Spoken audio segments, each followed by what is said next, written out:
চিতার গতিতে ছুটছেন ঋতুপর্ণা। স্নাইপারের মতো যেভাবে শটটি নিলেন, চীনের গোলরক্ষক যদি কোনো রকম আটকে না দিতেন তাহলে হয়তো একটা ইতিহাস লিখেই ফেলতো বাংলার মেয়েরা। নারী এশিয়ান কাপে প্রথমবার অংশ নিয়েছে বাংলাদেশ। প্রথম ম্যাচেই 9 বারের রেকর্ড চ্যাম্পিয়ন চীনের বিপক্ষে 2-0 গোলে হেরেছে ঠিকই, তবে হার ছাপিয়ে এ লড়াই এক সাহসের গল্প। চীনের ফিফা র্যাঙ্কিং 17, বাংলাদেশের 112। শক্তিমত্তায় যোজন যোজন পিছিয়ে থাকা বাংলার মেয়েদের লড়াইয়ে খুশি কোচ পিটার বাটলার।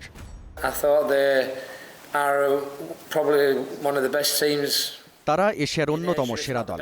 ভেবেছিলাম খেলাটা এক পেশে করে ফেলবে, কিন্তু আমরা হাল ছাড়িনি। ম্যাচের আগে মেয়েদের বলেছিলাম নিজেদের সেরাটা দিতে, তোমরা যা দিতে পারবে তাই দাও।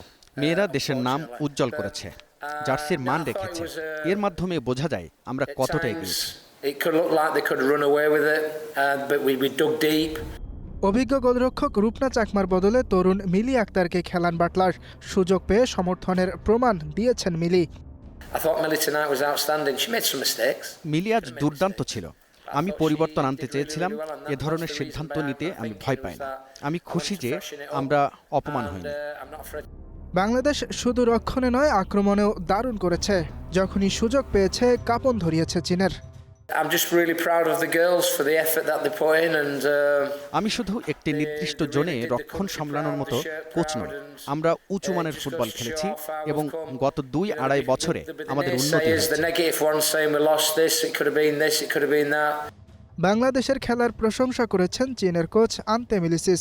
বিশেষ করে গোলকিপার মিলি আক্তারকে পোস্টে দেখে কিছুটা অবাক হয়েছিলেন। বাংলাদেশের বিপক্ষে গোল ব্যবধান বাড়াতে না পারার আক্ষেপও করেছেন চীনের কোচ।